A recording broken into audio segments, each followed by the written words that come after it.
So how in the world do you test a student on the geography of an entire subcontinent? Well, we managed to get our hands on a 10th grade exam paper from India, and we're going to use it as our travel guide. And let me tell you, it's about a whole lot more than just maps and capitals. I mean, really, what can a test for a 15-year-old actually reveal about a nation of 1.4 billion? As we're about to see, it's so much more than just memorizing rivers. It's like a blueprint for understanding the land, the weather, the economy, and all the challenges a country is grappling with. All right, first up, our test becomes a tour. And just like any student sitting down for this exam, we have to start with the absolute fundamentals, how to actually read a map. Okay, I absolutely love this. The test doesn't just say, hey, find this city. No, it gives you a little story, a puzzle. A craftsman needs to find a crowd to sell his work. The answer isn't just a dot on the map, it's a hidden clue about an annual fair.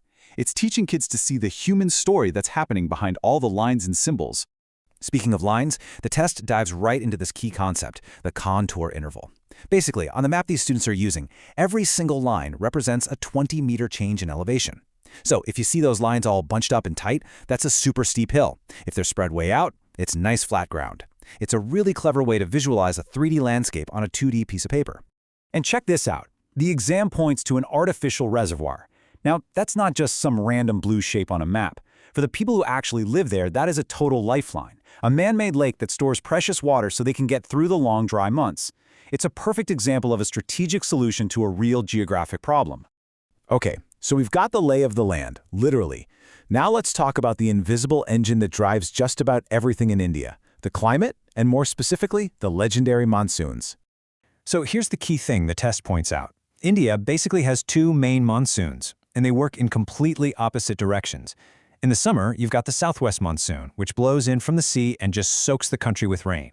But then, in the winter, the northeast monsoon completely reverses course, blowing from the land out to the sea. It's mostly dry, except for one very specific part of the coast that depends on it for its water.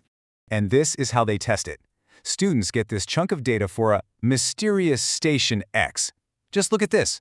In May, it's a blistering 30 degrees Celsius with almost no rain at all. Then, look at July. The rainfall just explodes to 61 centimeters. This data tells a whole story. A place goes from being bone dry and hot to a complete downpour, all because of that southwest monsoon kicking in. And you know, it's not just about the huge continent-spanning monsoons. The exam also zooms in on local weather, like these winds they call nor'westers.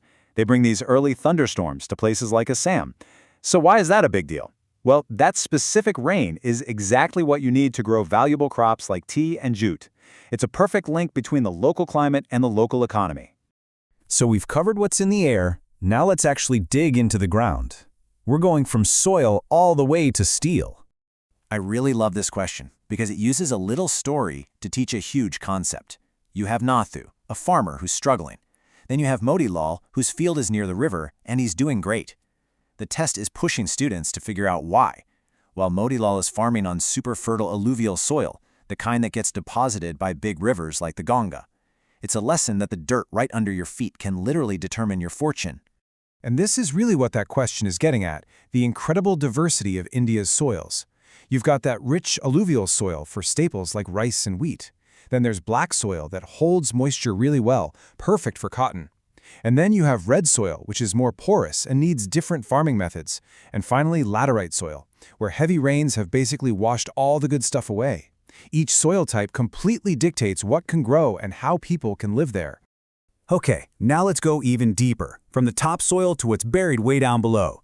The exam literally traces the journey of steel, using a real-world plant as an example. It all starts with iron ore from one specific mine, it gets powered by coal from another, and it all comes together to make steel. And that same steel then goes on to build the country's cars, bridges, and buildings. It's an entire industrial ecosystem right there in one question. And get this, to make it even more relatable, one of the multiple choice questions asks which everyday household item comes from the petrochemical industry. The answer? A plastic mug. It's such a simple but really powerful way to remind you that these massive industries are directly connected to the stuff we use every single day without even thinking about it. But of course, all this activity, the farming, the mining, the manufacturing, it all comes with a price tag. And that brings us to our next section, the human footprint. And the test really does not shy away from the tough stuff.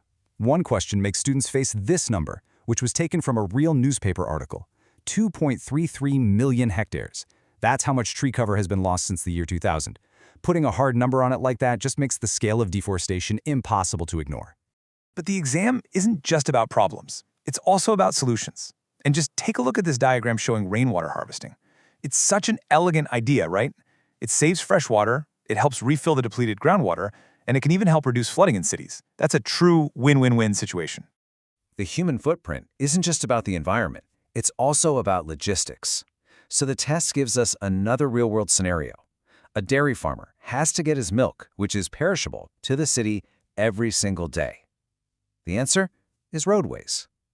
It's a simple point, but it perfectly highlights just how vital a modern transportation network is to the economy. And of course, with all this consumption comes waste.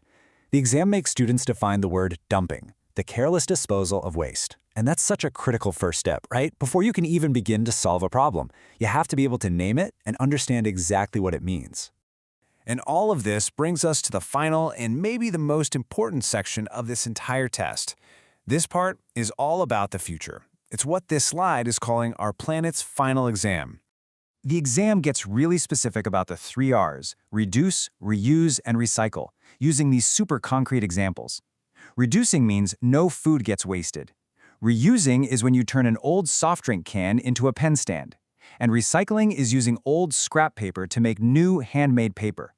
These aren't just abstract ideas, they're actual things you can do in your daily life. And this is just wow. A 10th grade geography test includes this powerful quote from the Nobel laureate Wangari Maathai: "You cannot protect the environment unless you empower people that they must protect them." I mean, that says everything. The point isn't just to pass a test, it's to create citizens who feel a sense of ownership, a sense of responsibility for their own planet. So, at the end of the day, what we've really seen is that this exam paper is so much more than just a list of questions. It's like a curriculum for environmental literacy. It's a blueprint for thinking critically about how we relate to the world around us, from the contour lines on a map all the way to the plastic mug on her desk. And that really leaves us with one final thought. We've just looked at India through the eyes of a 15-year-old student taking an exam. It kind of makes you wonder, doesn't it? If you had to create a geography exam for your own hometown, your own country, what would it reveal about the place you call home?